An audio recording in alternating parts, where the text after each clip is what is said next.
When my 27 fiancé and I first announced my pregnancy to my family, my sister, 34, was a little jealous. I'm assuming it's because she was trying for a baby with her ex-partner, but they broke up because he was a cheat.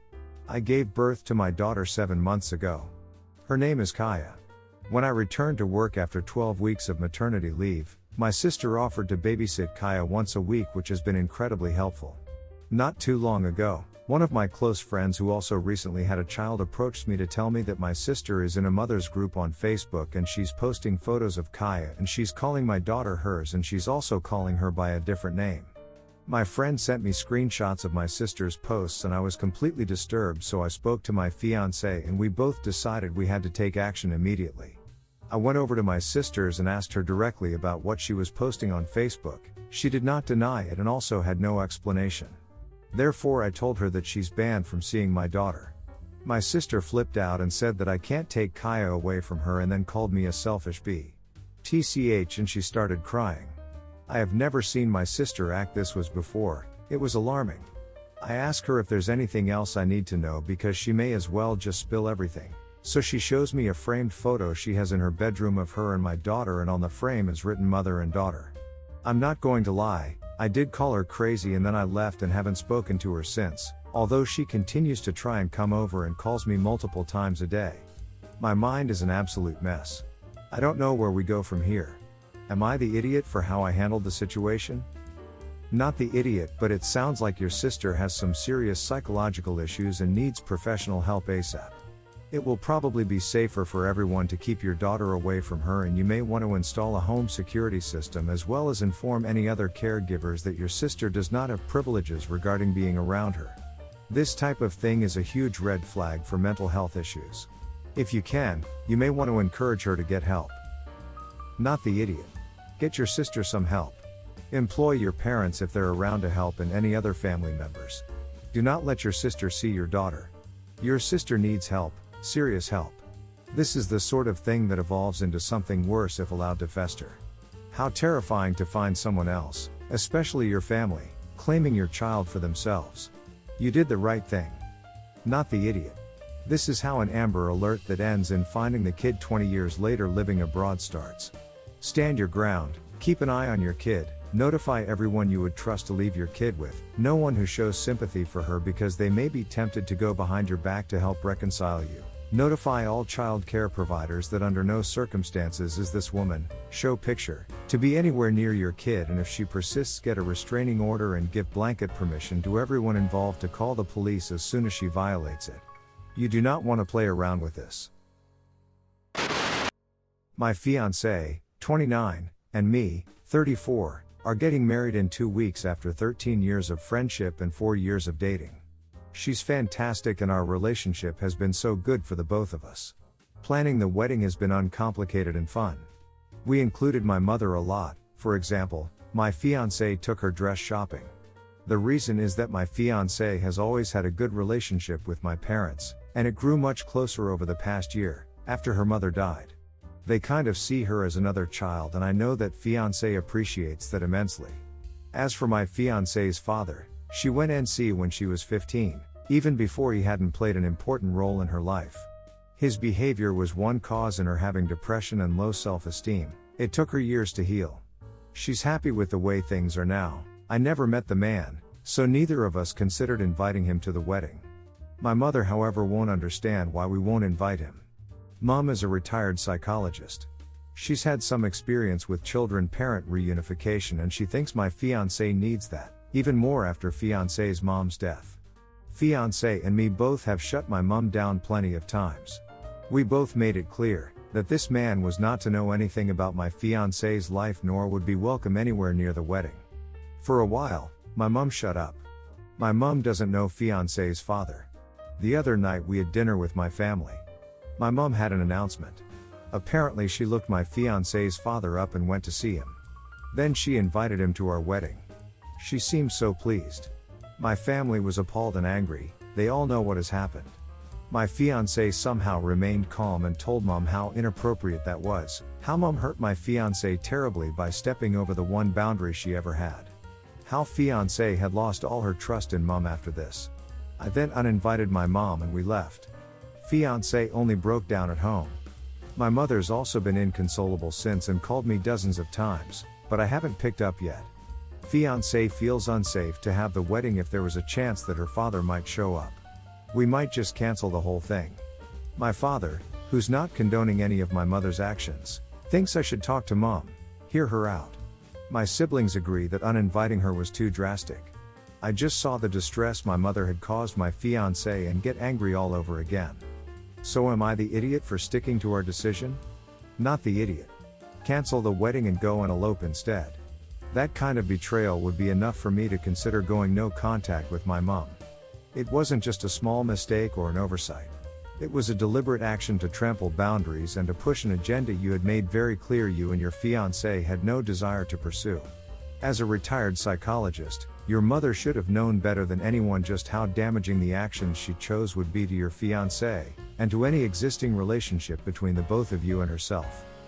I wonder what people expect from stunts like this? And even if your mom is a psychologist, is she your fiancé's psychologist? What kind of psychologist would do this to a patient? So honestly, not the idiot, maybe hear her out, I would with my mom, but I'd stick to the invitation if she thinks she can wreak havoc knowingly. And tell her that she can be glad to just be uninvited from your wedding and not your whole life. Horrible behavior right there. If your wife feels unsafe around your mom, then you would not be the idiot if you kept your mom from the wedding. Your mom refused to listen and believe everyone telling her to mind her business because she thought she knew better. Well, she messed around and found out, only it was your fiancé who was hurt the most. Trust is hard to mend once broken. If you keep the wedding date, it's important to make sure the dad doesn't show. Make your mom, with your dad for insurance, go back and tell him he isn't welcome. That if he shows up anywhere near the wedding then the authorities will be called. Assign people at the wedding to keep watch for him and make sure he leaves. My wife and I are currently staying with my parents because we just couldn't afford the cost of living in this area. We are both currently looking for better jobs and or something cheaper, but it is what it is right now. My mom and wife share a birthday and there aren't words for how much my mom hates this. There was lots of whining in the beginning, jokes about can't I just get a new girlfriend, and as of right now she does her best to avoid my wife the entire week of the shared birthday. Outside of that she is a decent MIL, mostly pleasant to her but their relationship is surface level, and they could both do without the other. My mom is currently at home recovering from surgery from a torn ACL so she isn't doing much this year, though my dad got her cakes, food, and easily thousands of dollars worth of presents. My wife has been feeling pretty down due to our living situation and some external factors and I wanted to cheer her up. I asked my dad if we could have some people over. He said yes, but to be fair I didn't specify it was for a birthday party. I'm not sure he even remembered it was my wife's birthday as he is totally disinterested in her, and he was in the middle of doing stuff for my mom who was acting very princessy about her surgery. I invited our closest friends and set up a nice little party for my wife. At some point my mom did come down and realize what was going on. I saw her look to the decorations and cake and she looked pissed. My dad quickly ushered her away and promised they would go out when she was better, but she said it wouldn't count. My dad came back out and muttered to me that I'm an idiot for doing this and called me insensitive and a mooch. He came out an hour later and shut the party down as he claimed we were being too loud. I don't think we were, but it was getting late so I didn't mind too much. My wife loved it and had a great birthday. I fully intended on cleaning up myself but was too tired to do it that night. My mom came down in the morning and saw the things still up and got pissy again. I was in the process of cleaning them and told her not to worry, I would take care of it. She just glared at me and stormed off. My dad came back down and berated me for throwing it in my mom's face that my wife got a birthday party and she didn't, and told me he can't stand me and can't wait for us to leave. I told him they are both being crazy and my mom doesn't own the date. He shot back that I tricked him as he didn't realize it was a birthday party, to which I laughed and said maybe he should know his own DIL a bit better. He complained to some family and now my aunt and her husband are calling me an idiot as well. You're the idiot. You intentionally asked your dad for permission and chose to be vague, because you knew your mom would be displeased. Your mom, who's recovering from major surgery too, whose birthday it also was literally every restaurant in your city/town, or within driving distance in nearby cities/towns, closed. It's their house so you need to grow up and show some respect. You're the idiot. You live with your parents, rent-free? Or paying rent and expenses? I'm guessing rent-free since your own father called you a mooch. You had a party that you knew your parents wouldn't like, so you misled them about what kind of party it was. Then you couldn't even be bothered to clean up before you went to bed, so your parents woke up to party debris. You called your mother princessy because you don't like the way her husband is taking care of her after her surgery. I can see why they can't wait for you to move out. By the way, it sounds like you and your wife did nothing to celebrate your mom and her birthday. After all, what are she and your dad doing for you except giving you a place to live when you can't afford one on your own? You're the idiot.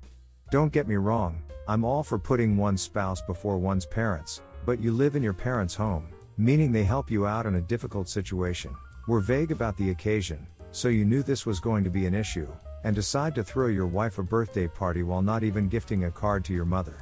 On top of that, you didn't clean up the mess right away. Mom's the idiot for being weird about the shared birthday, but in the end, you made a poor choice. Don't bite the hand that feeds you. I'm in a really conflicting situation that requires unbiased judgment because I feel extremely guilty about the way I'm handling things.